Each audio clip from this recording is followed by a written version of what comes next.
Bismillahirrahmanirrahim. Assalamualaikum warahmatullahi wabarakatuh. Salam sejahtera selalu dan sehat selalu untuk rekan-rekan mahasiswa yang saya banggakan. Di pertemuan dan di perkuliahan pengantar ekonomi makro, kali ini kita akan belajar tentang pasar uang dan kurva LM. Berbeda dengan pertemuan yang kemarin yang kita bahas adalah pasar barang atau pasar komoditi dengan kurva IS. Sangat beda sekali dengan pasar uang, di mana pasar uang di sini adalah suatu pasar tempat bertemunya antara pemberi dana dengan calon konsumen.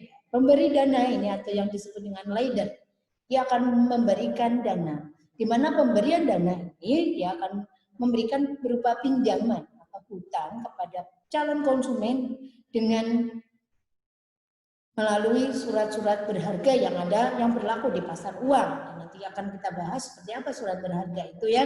Nah, di mana si lender ini memberikan pinjaman atau memberikan dana kepada calon konsumen ini tadi, dia tidak menggunakan perantara atau tidak menggunakan broker ya. Dia harus bertemu langsung antara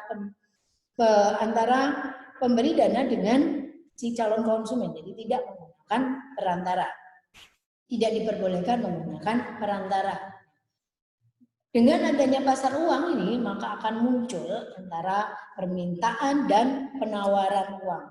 Ya, di mana di sini sejumlah dana yang akan diberikan berupa pinjaman tadi kepada calon konsumen ini tadi mempunyai sifat jangka pendek. Ya. Jangka pendek itu kurang dari 1 tahun, ya, sekitar 270 hari.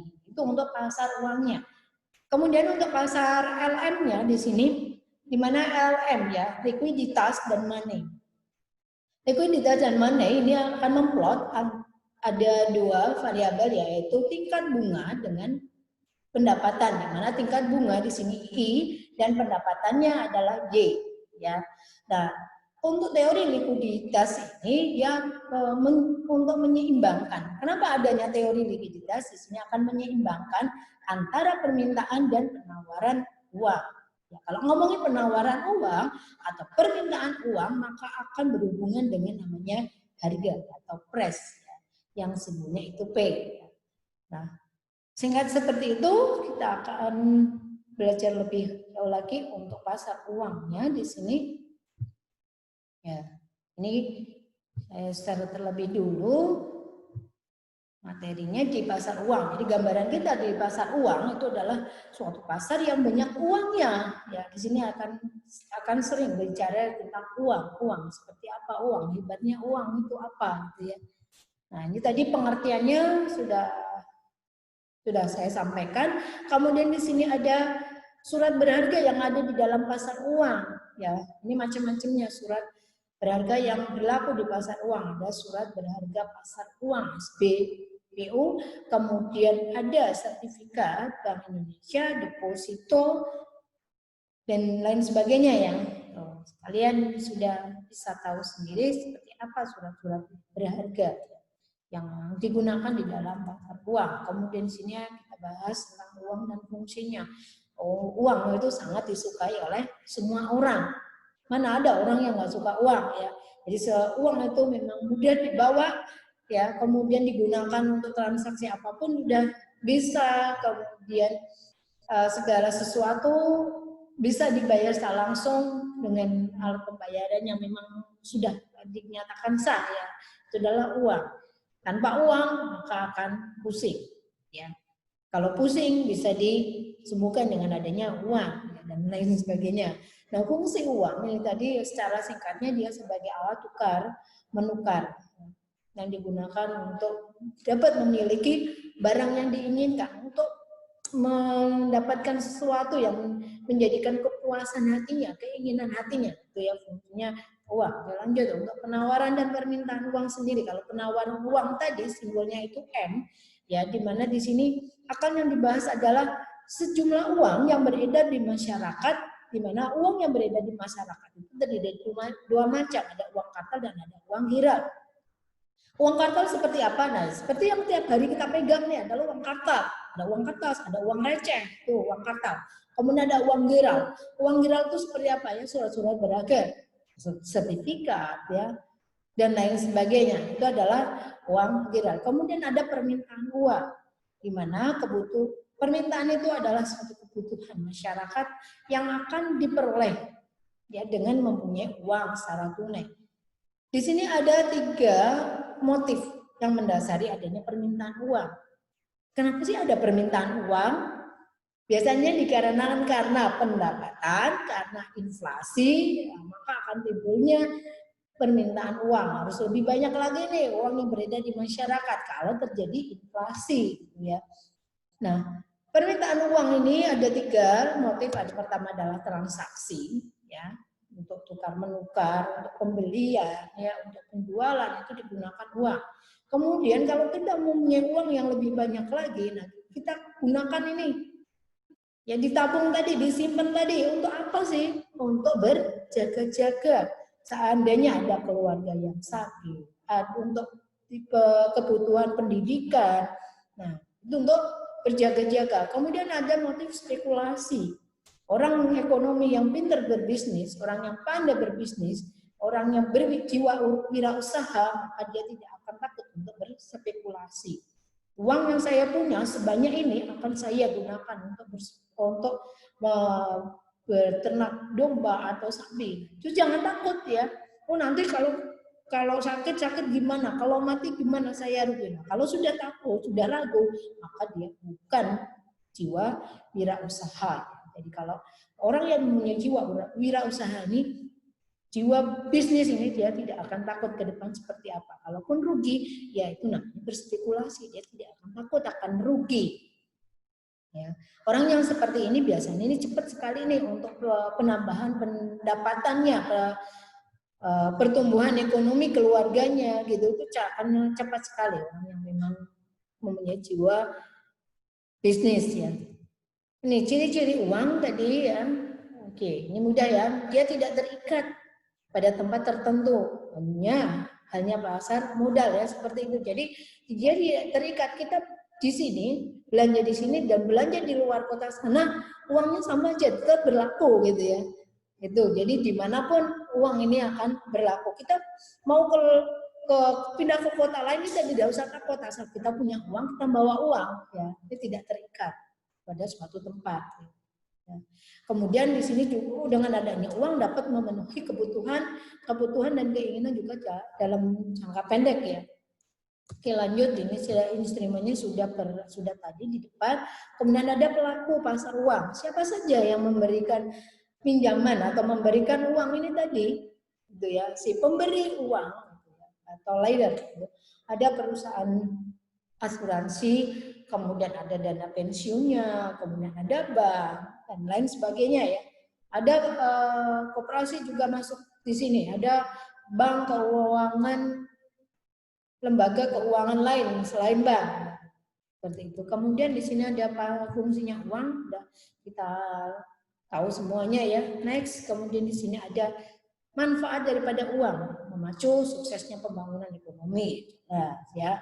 Kemudian menyerap tenaga kerja dengan dapat meningkatkan pendapatan masyarakat yang semakin bisa berkualitas karena adanya uang. Ya, tanpa uang orang tidak bisa berkualitas gitu ya, berkurang kualitasnya. Terpenuhinya kebutuhan kredit jangka pendek untuk membiayai kebutuhan modal kerja perusahaan. Kemudian terpenuhinya kebutuhan barang dan jasa bagi masyarakat yang tadi semakin berkualitas ya. Ya, jadi semakin tahun itu eranya adalah semakin berkualitas, manusia ini semakin berkualitas ya. Karena mudah sekali sekarang untuk mendapatkan uang dibandingkan zaman-zaman yang dulu. Orang mencari uang itu sulit, jumlahnya sedikit gitu ya. Jadi untuk membeli pakaian baru juga mungkin 1 tahun sekali. Kalau sekarang bisa 1 minggu sekali, 1 bulan sekali, itu mudah sekali ya. Nah, ini ada pertumbuhan ekonomi yang cukup berbeda sekali antara yang zaman dulu dengan yang sekarang ya. Bukannya tidak ada yang menjual pakaian, tetapi kebutuhan yang seperti itu tidak dipikirkan benar ya dengan yang sekarang ini, dimana seseorang bisa saja sekali membeli pakaian bisa 2, 3 gitu. Oke, lanjut. Di sini ada permintaan uang. Kalau tadi bahas adanya penawaran uang, ada M ya. Ini ada permintaan uang yang menunjukkan keseluruhan uang yang diminta oleh suatu perekonomian untuk periode tertentu. Tadi udah ada motifnya ya. Kemudian ini ada, nah ini ya, kuantitas di mana permintaan uang. Tadi bagaimana sih uang yang beredar di masyarakat itu bisa banyak, bisa juga berkurang gitu ya. Nah di sini ada 3 faktor yang ada banyak faktor ini yang mempengaruhi adanya permintaan uang. Pertama ada tingkat harga. Kalau semakin harganya barang itu naik, maka permintaan akan uang itu akan semakin bertambah.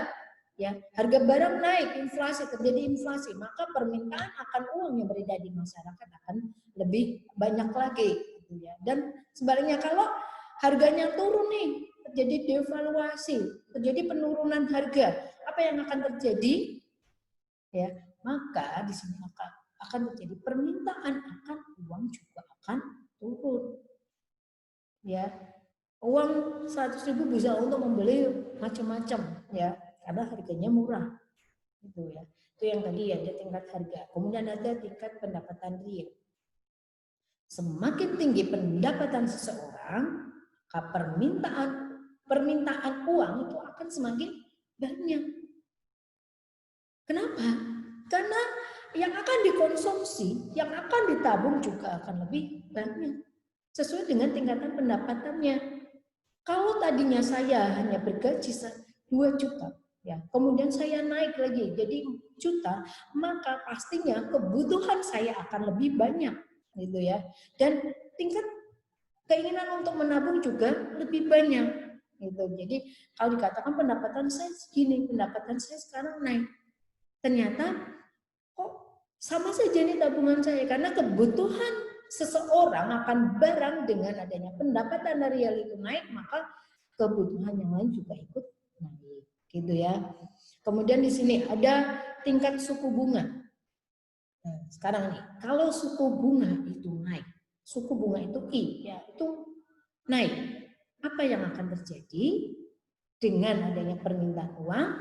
Nah, kalau suku bunganya naik, tingkat bunganya itu naik, maka akan banyak orang yang tidak ingin berspekulasi untuk menjadi investor karena bunganya tinggi.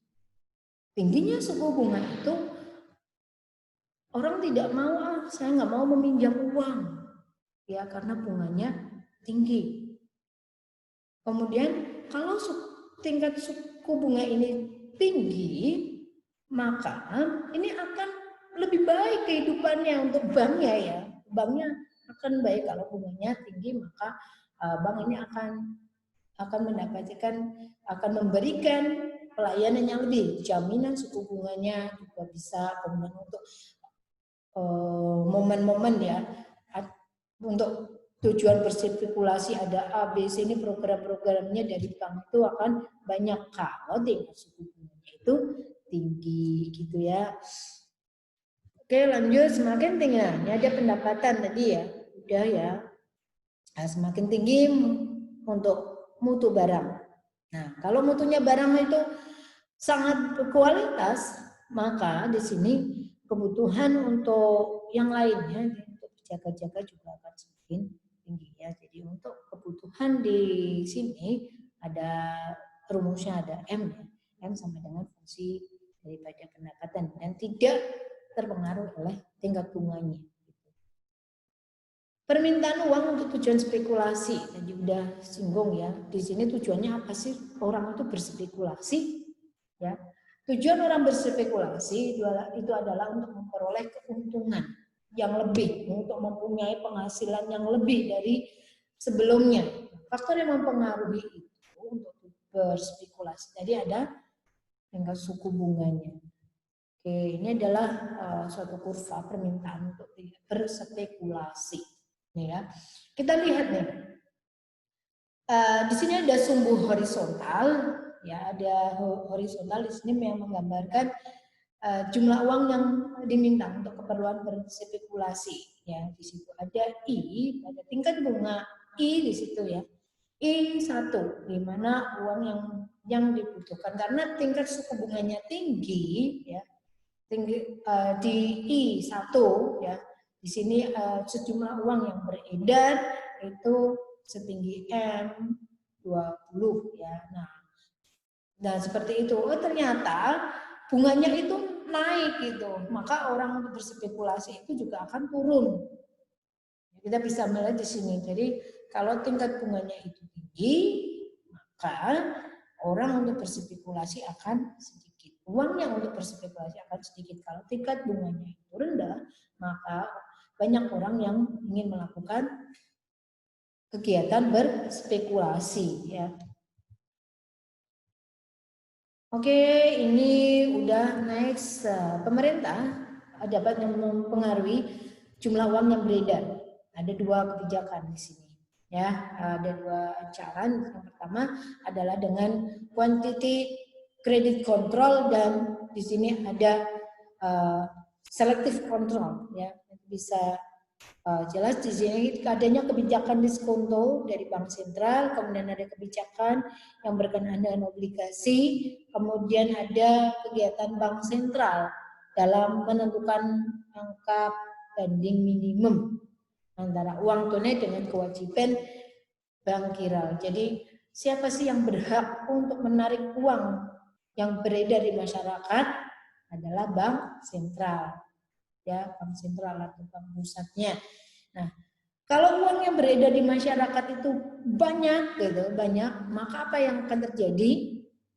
Maka permintaan itu akan ikut banyak ya, karena dengan adanya uang yang banyak ini akan mengganggu elektabilitas ya. Kegiatan perekonomian juga akan terganggu kalau terjadinya peredaran uang yang banyak. Makanya harus ada adanya keseimbangan. Ada namanya selective credit control. Yang mana kegiatannya di sini adalah memberikan pengawasan ya. Di mana Bank Sentral itu akan memberikan pengawasan secara informal dari dalam ya pada bank-bank umum yang ada di dalam negerinya yang akan harus dilihat. Dengan bagaimana sih caranya untuk menarik sejumlah uang yang beredar di masyarakat? Apa yang dilakukan Bank Sentral untuk menarik uang yang beredar di masyarakat? Yaitu Bank Sentral akan menjual produk-produk ke bank-bank umum, ya. Nah, biar bank umum nanti diwajibkan untuk membeli produk-produk yang ada di Bank Sentral sehingga uangnya bisa ditarik, gitu ya. Nah, itu salah satu cara yang dilakukan oleh Bank Sentral untuk mengurangi peredaran uang yang terlalu banyak di masyarakat. Nah, tadi ada kurva LM tadi ini udah saya singgung di depan ya. Seperti apa tadi ya? Maka akan jika M itu tadi adalah money ya, uang. Tapi di sini M itu bisa digunakan untuk penawaran uang. Ya, yang sebenarnya M dan P itu adalah price atau harga. Bagaimana itu bisa seimbang? Itu adalah teori daripada likuiditas yang akan dipelajari di dalam teori likuiditas ya, di mana dia harus menyeimbangkan antara penawaran dan permintaan uang yang beredar di masyarakat. Syarat equilibrium pasar uang ya tadi syaratnya dia harus seimbang. Oke, lanjut. Ini ada rumusnya. Permintaan uang terdiri dari 3 tadi ya. Ada berjaga-jaga, spekulasi, ada untuk transaksi ya. Dimana kalau diomongin harus seimbang, maka antara L dan M itu harus sama. Maka L sama dengan M. Gitu ya. Nah, ini sudah ada rumusnya. Ini saya kasih contoh syarat keseimbangan di pasar tadi ya. L sama dengan M. Ya. Nah, di sini sudah ada pendapatannya. Kemudian ada L1, ada tingkat suku bunga, ada likuiditas yang kedua. Dan di sini M, uang yang beredar di sini adalah 40, ada ketentuannya. Oke. Nah, pertanyaannya, nih, kita akan mencari. Di sini ada K. K itu adalah di sini ada rumusnya ya. Oke, ini K-nya ya.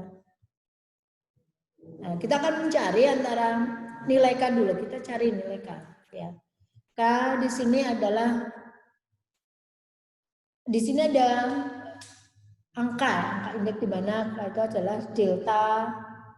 Ya, di situ ada ya delta L per delta M-nya, delta L per delta Y. Nah, kita harus tahu dulu delta L1 per delta Y ya. Maka kita akan lihat delta itu kan berarti L1 dikurangi L sebelumnya ya, gitu. Nah, kita lihat nih untuk L1, maka delta L di sini adalah 20 dikurangi 0, maka 20. Kalau delta Y 100 dikurangi 0, maka 100. Jadi 20 dibagi 100 ya, sama dengan 0,2 gitu. Ya. Atau kalau kita mau menggunakan untuk L2-nya ya. Nah, di sini akan atau kita menggunakan L1 yang di bawahnya. Di sini ada 200. Kita lihat kita mau menggunakan baris yang mana aja, hasilnya akan sama. Kalau L1 ini tadi 200 dikurangin 20. 180. Kemudian untuk delta Y-nya 1000 dikurangin 100, maka 900. Jadi tadi ada 180 dibagi 9.000, hasilnya 0,2. Maka dapat diketahui bahwa L1 itu adalah 0,2 Y. Kalau K-nya sendiri adalah 0,2. Ya, kalau dijadikan L1 maka 0,2 Y. Kita udah nyimpen nih L1-nya, kemudian M0-nya udah kita ketahui ya, udah ketetapan ya di sini M0-nya ada 40. Oke. Nah, itu adalah uang yang beredar. Nah, untuk mencari M kecilnya, kita harus tahu antara delta L2 dengan delta L1. Delta E, maaf. Nah, di sini kita akan melihat delta L2 ya. L2, delta L2. Di sini kita akan menggunakan 15 dah. 15 dikurangi 40.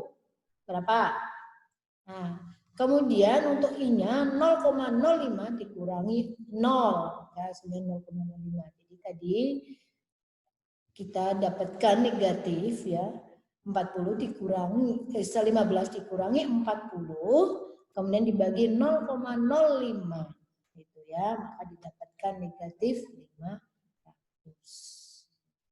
Sehingga didapatkan rumus, tadi udah ada L-nya kan. Nah, kita udah mencari, maka didapatkan 0,2 Y plus 40 itu M min 500. 500 tadi M kecilnya ya. Kalikan I itu masih tingkat bunga.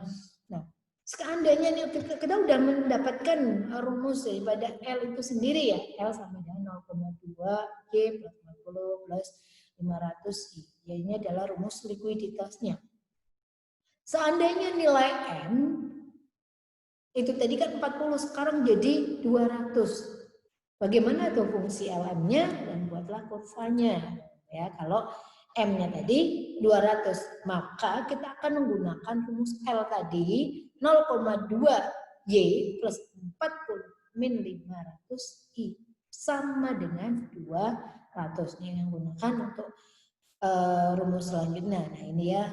Jadi kita gunakan L sama dengan M. Tadi L-nya kan udah ada ya. Nah, sehingga kita dapatkan yang variabel yang sama yang mana? Oke, Y sama dengan di sini kan udah diketahui 0,2 Y sama dengan 200 ya, karena pindah ke sana jadi tandanya negatif ya. 200 min 40 plus 500 I sehingga didapatkan Y sama dengan 800 plus 2500 I.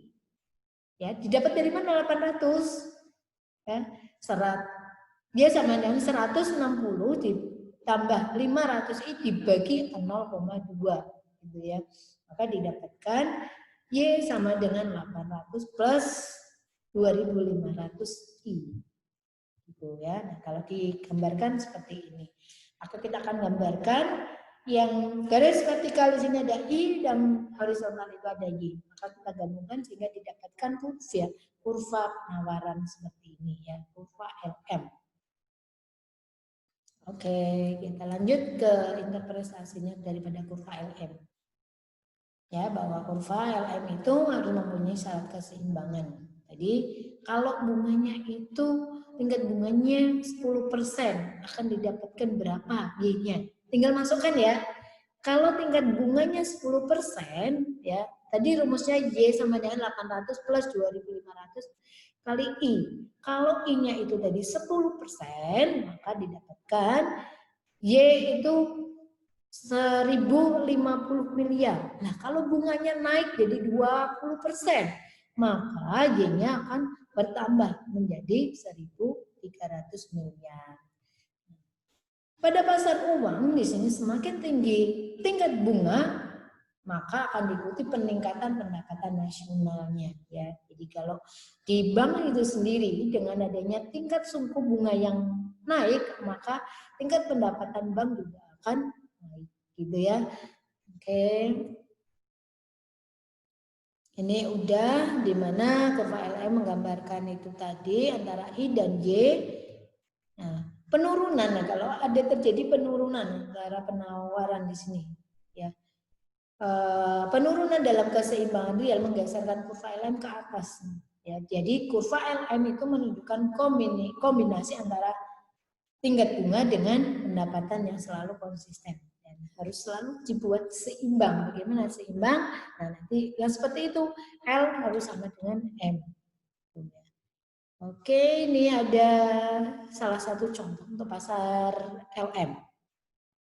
Diketahui ya ada cube MS 200 untuk transaksinya M dari M1 M2. Nah, baru dicari LM-nya berapa. Oke, lanjut seperti ini ya bahwa MD itu adalah penambahan antara M1 dengan M2. Kalau dimasukkan ke rumus itu ternyata Y-nya didapatkan 260 plus 2.400 I. Itu ya, jadi untuk pendapatannya. Tinggal mau masukkan nanti I-nya berapa persen. Ya. Nah, ini contoh lain lagi kalau diketahui fungsi konsumsi 100 plus 0,75 YD. Masih ingat ya kalau C seperti itu S-nya berapa? Nah, ini kan diketahui harus mencari S ya, karena di sini berapa sih antara bocoran dengan suntikan, antara suntikan dengan bocoran kemarin sudah kita pelajari ya, antara IG sama dengan ST gitu ya. Kita masukkan ke sini, kita harus tahu kalau di sini ada S. S berarti kita akan melihat ke rumus C. Kalau C-nya itu 100 plus 0,75 JD, maka S-nya adalah min 100 plus 0,25 JD. Gitu ya. Nanti tinggal dimasukkan aja rumus-rumusnya bahwa untuk syarat suntikan dan bocoran adalah IG sama dengan I plus G sama dengan S. Tinggal dimasukkan sehingga didapatkan pendapatan sebesar itu. Ya, udah ya. Nah, ini adalah untuk tugas rekan-rekan semuanya. Udah ya, bagaimana sih menurunkan kurva LM? Ya, nanti digambar secara grafisnya, kemudian dalam analisis ISLM berarti kita mempelajari yang kemarin kalau ada ISLM, variabel apa saja yang diperlukan sebagai variabel eksogen. Kemudian uraikanlah dengan jelas mengenai penawaran uang. Oke, seperti itu. Semoga semuanya ini bisa membantu kalian untuk memahami tentang pasar uang dan kurva LM-nya. Ya. Mohon maaf untuk apabila ada salah kata atau sesuatu yang membuat kalian kurang paham. Semoga semuanya bisa bermanfaat untuk semuanya dan kita akan bertemu di pertemuan berikutnya. Ya. Wassalamualaikum warahmatullahi wabarakatuh.